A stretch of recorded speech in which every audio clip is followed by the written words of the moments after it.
We're gossiping already. I know, we were like... Broadcast journalist Charlie Webster is here with us. Charlie, firstly, congratulations. Yes. Thank you. On an extraordinary podcast series and now the docu-series, which I watched last night, just with my jaw on the floor. It doesn't stop. It was absolutely fascinating. Tell us a little bit about Amanda and how you came across this story. Yeah, there's so much to this story, and it's like, I don't know whether people remember the podcast, which was #1 in the world of the 2023, and then it's just gone like, I've just been in the US, it's gone huge in the US as well, and now it's come out here on Disney+. And so there's a lot to this story, that's why we were just chit-chat gossiping before it came to us. And Amanda is a woman who started a blog in 2012, and her blog was so intimate, it was so raw, it was so detailed about this journey of cancer that she was going through. And she detailed the blog with pictures, so many pictures, of what she was going through. And the treatments, right? And treatments in hospital with tubes. You know, she got bruises under her face. Shaved her head. Shaved her head. She went on medical trials to New York. This is a story based in California, I should say.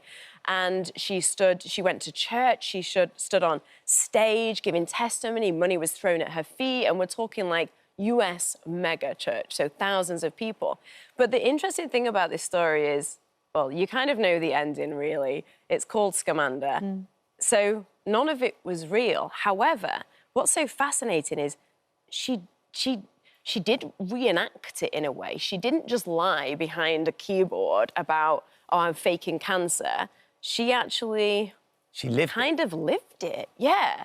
And that's what's psychologically so fascinating, and that's what makes your jaw drop to the floor. Yes. I mean, she did all of these things. She went and she faked the treatment. She had a cannula put in. She had pictures taken. She had medication. Yeah, they're not fake pictures. A few people have asked me that. They're not.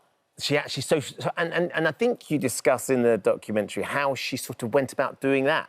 Like she'd go into hospitals, and then she'd sort of set up the picture so it made it look like she was having treatment, although she wasn't really having treatment. Yeah, and no, I know, it's complex, right? So I have spoke to Amanda in prison. She's now in prison. Yeah. And, well, she's just got released, actually, in a halfway house. And she said to me that some of those hospital appointments and some of the hospital stays were real, but for something else, not for cancer.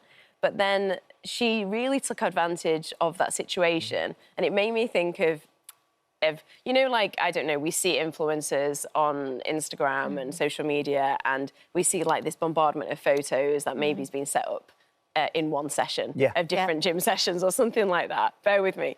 And I feel like she'd go in hospital and then she'd take lots of different photos and then populate them over time. Yeah. But they were taken in hospital. And, yeah, I do explain it in the doc, so I'll give you a quick one line on it. You can go into hospitals for, say if I fainted now, I could go into A&E and I would have an opportunity to put on a gown and take pictures, and then maybe I'd be hooked up onto a drip. And so then I could use that picture to then say that I was in there having treatment for cancer. That's the basic way she did it. But if you go online, you can buy medical supplies and buy an oxygen tube online. And in the States, remember this is in the US, they don't share medical records like we do. So she can go to one hospital and then go to the other hospital down the road, and they'll never know she's just been to that one. I mean, she was given thousands of dollars. She was given Tens of gifts, thousands of dollars. Gifts, time from people. How did you end up getting involved? And what's your relationship with her now? So there was an anonymous tip. Right. And we revealed the anonymous tip in the show, in the docu-series, because I'd kept her anonymous in the podcast. And so that came to a woman called Nancy in the US. And then she basically... She wasn't working it as a story. She's a producer, and she tried to do it as a story and nothing happened. So then it became this personal thing. And that's what's so fascinating. You've got this, like, Amanda and Nancy doing completely different things, but both very dogged. And then they end up clashing because Amanda tries to sue Nancy for saying that she's faking cancer and actually takes her to court and tries to get a restraining order against her. I know, you're looking at me like... But it's that thing as well where, because of the nature of what she's doing and because it's cancer, it's almost like you can't just... No, of course you can't. You can't just turn around and say, well, prove it prove it, exactly. you know? You make, like, the perfect point, because Nancy became, like, the baddie in the story because people saw her as this, like, who's this, like, sleuthy woman that's going after our poor woman in our community that's a mother of two that's got cancer. Yeah. And so that's when I then came to it, and Nancy was telling me about this woman called Amanda passively, and this was before Amanda was convicted and sentenced for wire fraud in the end. And I remember sitting there and I said, you know, Nancy was just like telling me about it. And I was like, can I have a look at these blog posts? Because they've been wiped from the internet at this point. And I remember sitting there one weekend, like with a cup of tea, like some kind of like, you know, my hair wild, obsessed with these thousands of blog posts. And I was like, this is fascinating psychologically. You mentioned the money, but to me, it's fascinating what would drive a young woman to do something like this over years of time, by the way. This was started in 2012, and she was convicted and sentenced in 2022.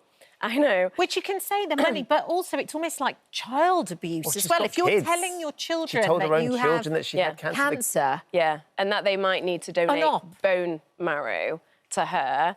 And she wrote letters saying that, you know, if she doesn't live. So it was very, this sounds strange, but very cleverly done. Because a lot of people said, oh, but then, you know, look, she's still got her eyebrows, or she's still, I don't know, got a bit of weight on her face. But I think it's really important to point out that people can present medically in many different ways. So we should never doubt people. So that's a really important message. And Even though you've been through this, you still have that sense. Yeah, because I've been contacted by a lot of people that are living with cancer or have lost people to cancer, and it's really important to get that across. This is a cautionary tale about a very troubled young woman who's caused so much trauma and harm. But not for us to disbelieve. But at the same time, it's very hard to see red flags in Amanda, because if you look at the pictures, why would you ever doubt that? Why would you? Why would you even want to fake it?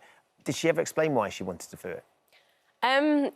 Yes. So Amanda has never officially been interviewed, but I've been building, I think you asked me as well, Kat, and then I went on a tangent, that I've been building a relationship with her, as per se, while she's been in prison. I did meet her before she went in prison, and I gave her the opportunity to talk on the podcast. I then asked if she wanted to be interviewed on the docuseries, and she hasn't officially spoken, but she has said a lot of things to me. It was very much about validation, attention. I think it became very, very addictive. I strongly believe, and having spoken to Amanda, that this was never about money or finances.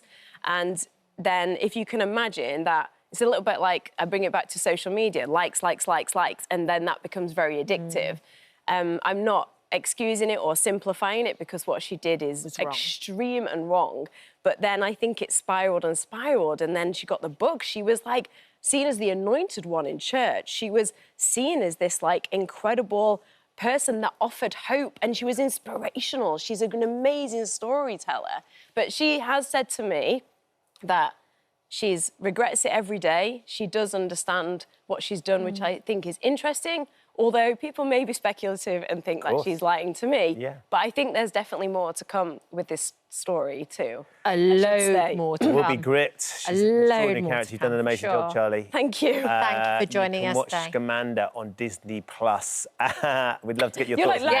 Try and unwrap it all for us, please. It just leaves you with so many questions, which would be great if there is more as well. So it does. Thanks for coming. Thank you for visiting our This Morning YouTube channel. We upload new content every day, so go ahead and hit that subscribe button so you don't miss out, and we'll see you in the morning.